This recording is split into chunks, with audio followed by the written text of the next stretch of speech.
Move to the back. Business class isn't for charity cases." The flight attendant's voice sliced through the cabin like a blade. The black man froze, clutching his small, worn-out bag. Laughter, whispers. No one defended him. But when the captain opened the cockpit door mid-flight and called him "Sir," the whole plane went silent. Before we dive deeper into this story, tell me in the comments, from which country are you watching this? And if you love emotional, real-life inspired stories that touch the heart, make sure to subscribe.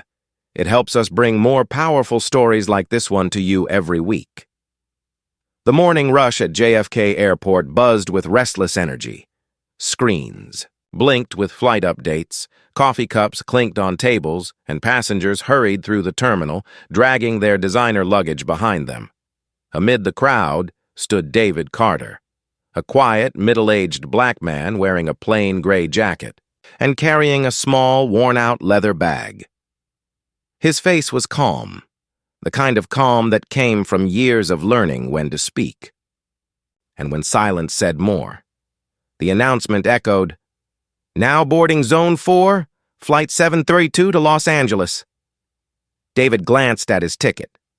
Business class. A small smile appeared. It had taken him years to afford this seat, a small reward after months of sleepless work and sacrifice. As he approached the gate, the flight attendant in charge of boarding, Karen White, looked up. Early 30s, sharp uniform, impeccable hair, and a kind of smile that didn't reach her eyes. She scanned his ticket, frowned, then looked him up and down. "Sir, I think you're in the wrong line." "This is priority boarding," David replied, politely. "Yes, ma'am. That's the line on my ticket."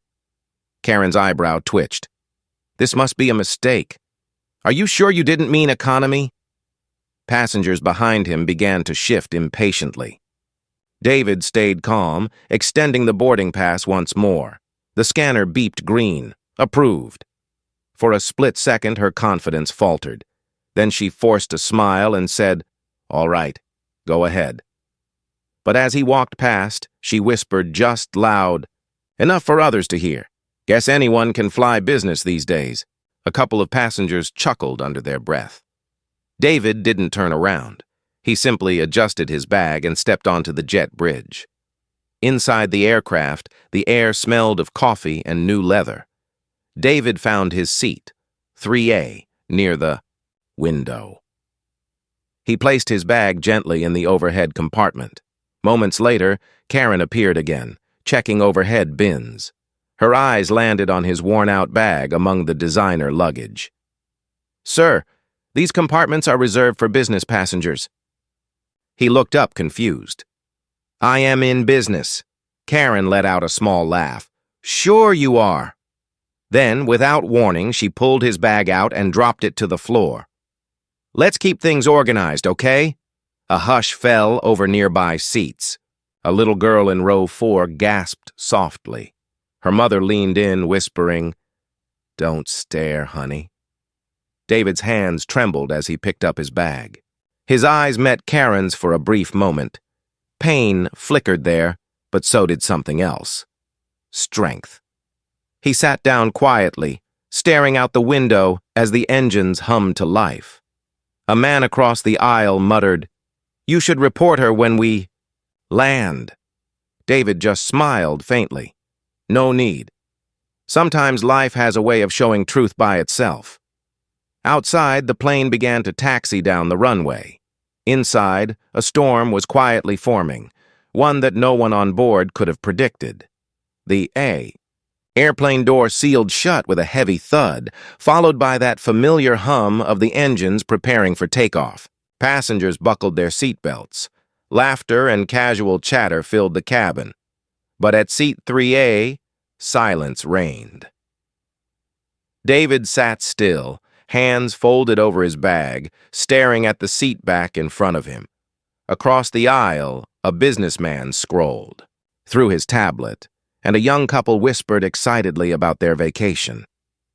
Everything seemed normal, except for the quiet storm gathering around one man. Karen moved through the aisle, her polished shoes tapping rhythmically on the floor. Her fake smile appeared and disappeared depending on who she passed. When she served the man in 2B, a corporate executive, her tone was warm, almost flirty. But when her eyes landed on David, that warmth turned cold as frost. She paused, by his row, pretending to adjust the overhead compartments again. Her voice carried just enough volume to be heard by those nearby. "Sir, you really should move that bag somewhere else. These bins are meant for our business passengers." David looked up slowly. "Ma'am," he said softly, "I'm seated here. My ticket says 3A. Karen crossed her arms. "Right, you say that, but our system must have made an error." She smirked. It happens sometimes. A murmur rippled through the rows. Some passengers exchanged glances, uncomfortable but unwilling to intervene. David exhaled, trying to stay calm. "Would you like to see my ticket again?" She sighed dramatically. "Fine, if that makes you feel better." He handed it over. She scanned it. The green light beeped again, and instead of apologizing, she smiled sarcastically. "Oh, look at that. Must be your lucky day." Then she turned, reached up, and pulled down his bag again. David blinked. "Excuse me?" Karen dropped it right at his feet with a dull thud. "Let's keep this out of the way, okay? Don't want it mixing with the others." Gasps and whispers. The businessman in 2B looked away uncomfortably. The little girl in row 4 peeked between the seats again, frowning. David bent down slowly and picked up the bag, brushing it off gently as if to protect what little dignity he still had. The bag wasn't fancy, just old brown leather, edges worn out, but it carried something precious, something he would not let anyone stomp on. Karen gave a small, satisfied smirk and walked away, adjusting her name badge like a soldier fixing her armor. As the plane began taxiing, David placed the bag under his seat. He leaned back, closing his eyes, trying to steady his breath. The soft announcement of the pilot echoed through the cabin, but his words faded into the background noise. He thought about all the times he'd seen this look, that quiet, judging stare that said, "You don't belong here." He thought about the endless hours he'd worked, the sacrifices, the medals and certificates sitting in his drawer at home. None of it seemed to matter in moments like these. A voice interrupted his thoughts. A woman beside him, maybe in her 50s, wearing a simple blue scarf. "That was wrong," she whispered. "You didn't deserve that." David opened his eyes and gave a faint smile. "Thank you, ma'am. But some storms aren't meant to be fought. They pass on their own." She studied his face. There was no anger there, no bitterness, just quiet strength. Something about it unsettled her, as if this man carried a story she could never imagine. Karen passed by once more, offering drinks. She didn't stop at David's row. When he politely asked for water, she pretended not to hear him. The woman beside him frowned. "You should report her." David just shook his head. "No need. Sometimes truth reveals itself when you least expect it." Outside, the plane lifted off the runway, slicing through gray clouds. Inside, the tension only grew heavier. Karen didn't know it yet, but her cruel little lesson was about to become the biggest humiliation of her career, because the man she'd just disrespected, the one with the worn-out bag and quiet eyes, was not who she thought he was. And before this flight was over, the entire cabin would know his name. The seatbelt sign flicked off with a soft chime, and a calm voice echoed through the cabin. "Ladies and gentlemen, we've reached cruising altitude. You may now move about the cabin." The hum of the engines filled the silence that followed. Trays clattered, whispers rose, and laughter returned. But around seat 3A, an invisible bubble of unease lingered. David Carter sat quietly, gazing out the window. The clouds outside looked peaceful, white and endless, floating above a world, filled with noise and division. Inside the plane, the same quiet storm that had started at boarding still hovered over him. Karen walked past again, her heels clicking with confidence. She avoided looking at him directly, but her smirk said enough. To her, the incident was over.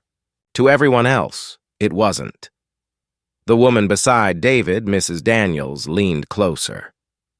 "You're handling this with more grace than most people would," she whispered. "If that were me, I'd have called the supervisor by now." David smiled, faintly. Anger gives her what she wants. Silence takes that power back. Mrs. Daniels studied him. His voice had weight, calm, deliberate, like someone used to commanding respect without raising it. There was something about him, something familiar, yet untold. Across the aisle, the businessman from earlier looked over his newspaper and cleared his throat. "You handled that well, sir." "Not many would." David nodded once. "Thank you. I've learned patience isn't weakness. It's training." The words hung in the air. Training. A few nearby passengers exchanged glances, curious. Who exactly was this man? A soft turbulence warning blinked on the screen. The plane shuddered lightly, cups rattling. Karen steadied, herself with one hand on a seat back, then hurried toward the galley. David reached for his seatbelt, calmly fastening it. His composure never wavered. Mrs. Daniels clutched her armrest. "You're not afraid of flying?" she asked. He shook his head slowly. "No, ma'am. The sky has never scared me. It's what happens on the ground that usually does." Her eyebrows furrowed, sensing a deeper story behind his words. When the turbulence passed, Karen returned, pushing the beverage cart. Her fake smile was back in place. She stopped at 2B, offering champagne with exaggerated warmth. When she reached David's row, she hesitated, then moved on without a word. Mrs. Daniels frowned. "Excuse me," she called out firmly. "You skipped this gentleman." Karen turned, her smile stiff. "Oh, I must have missed him. What will you have, sir?" The "sir" came out dripping with sarcasm. David replied gently, "Just water, please." Karen handed it over, spilling a few drops onto his tray. "Oops," she muttered before walking off again. The businessman across the aisle muttered, "Unbelievable." David dabbed the drops with a napkin, unbothered. His calmness seemed almost unnatural, as if he'd faced worse storms than this. Minutes passed. The sky outside shifted from bright white to golden hues. The cabin lights dimmed. Mrs. Daniels broke the silence once more. "You seem like someone important, Mr. Carter.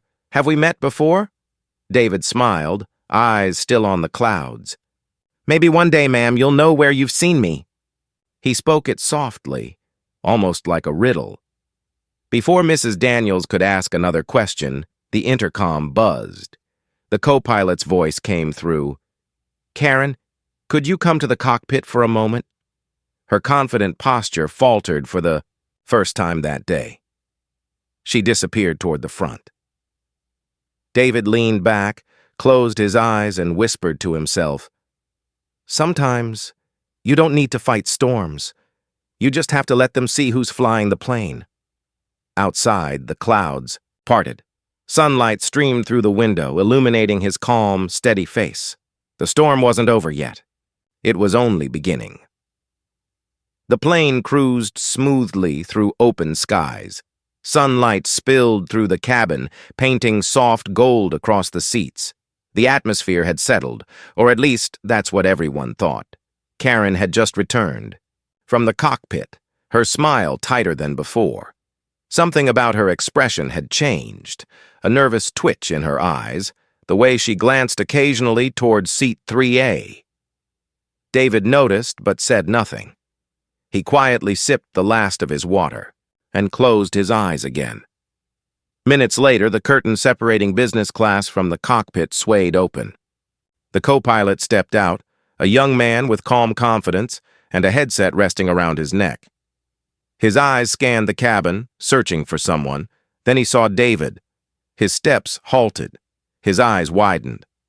For a second, he just stood there, frozen, as though he was seeing a ghost. Passengers noticed his reaction. Conversations stopped mid-sentence. The co-pilot finally spoke, his voice trembling slightly. "Sir, is that really you?" Karen blinked, confused. "Excuse me, you know this passenger?" The co-pilot turned toward her sharply. "Know him? Ma'am, this man—" He paused, collecting himself, lowering his voice in awe. "This man saved hundreds of lives." A stunned silence fell over the cabin. Karen stammered, "What are you talking about?" The co-pilot didn't answer her. Instead, he pressed the intercom button near the wall. "Captain, you might want to come out here." Moments later, the cockpit door opened, and the pilot himself stepped into the aisle. A seasoned man in his 50s, his uniform spotless, his presence commanding. Every passenger turned their head as he walked down the aisle, straight toward seat 3A. When he stopped beside David, he removed his cap, stood upright, and saluted. "Ladies and gentlemen," the captain announced, his voice filled with respect, "you are seated beside Air Marshal David Carter, the man who risked his life 3 years ago to stop a hijacking on Flight 72. Because of him, hundreds of passengers, including myself, are alive today." Gasps, whispers, phones lifted as passengers tried to process what they were seeing. Karen's face drained of color. Her hands trembled, clutching the beverage tray like it was the only thing holding her up. David slowly stood, offering the captain a modest handshake. "Just doing my duty, sir," he said quietly. The captain smiled. "Duty and courage." Then he turned to Karen. "And perhaps a reminder, Ms. White. Never judge who someone is by what they wear." The cabin erupted in soft applause. Karen lowered her head, unable to meet David's eyes. But the silence that followed wasn't angry anymore. It was humbled, reverent. For the first time that flight, everyone truly saw the man behind seat. Then the applause slowly faded, leaving behind a thick, emotional silence. Every face in that cabin looked toward David Carter, the man they had all underestimated. Karen stood frozen, her polished confidence shattered. The tray she had been holding trembled in her hands before she finally placed it down on an empty seat. Her eyes glistened with regret. She took a hesitant step forward. "Sir, I didn't know," she stammered. Her voice cracked as she tried to steady it. "I thought you were just—" David's calm eyes met hers. "Just a man who didn't belong in business class." She nodded weakly, tears threatening to spill. He sighed softly, his tone firm yet gentle. "The sky doesn't care what color your skin is. It only cares whether you can fly through the storm." The captain placed a hand on David's shoulder. "Well said, Marshal." Karen's lips trembled. "I'm sorry," she whispered. "Truly, I was wrong." David studied her for a moment, then gave a faint, forgiving smile. "We all make mistakes," he said quietly. "But the brave ones are those who admit them." She lowered her head, ashamed but grateful. Around them, passengers began whispering softly, not with judgment, but admiration. Mrs. Daniels wiped her eyes. The businessman who had stayed silent earlier leaned over and said, "Sir, I owe you an apology too. I saw what happened and I said nothing." David gave a slight nod. "Silence can hurt as much as words, my friend, but recognizing it means you've already changed." The pilot cleared his throat and turned to the passengers. "If it weren't for this man, none of us would be flying safely today. The least we can do is remember, respect should always board first." A wave of quiet applause swept through the cabin once more, slower this time, more heartfelt. Even Karen joined in, her head bowed. David sat back down as the plane continued its journey westward. The sun outside painted the clouds in shades of gold and rose, stretching endlessly ahead. Mrs. Daniels leaned toward him, smiling softly. "You really are one remarkable man, Mr. Carter," he chuckled quietly. "No, ma'am, just someone who believes the world can be better, one act of kindness at a time." As the aircraft began its descent into Los Angeles, Karen approached once more, this time not as a flight attendant, but as a person seeking forgiveness. She gently handed David a cup of coffee, her eyes still glistening. "Thank you," she whispered, "for teaching me something I'll never forget." David accepted the cup with a small nod. "That's all I ever wanted." When the wheels touched down and the passengers stood to leave, everyone paused to let David exit first. It wasn't out of fear or fame, it was out of respect.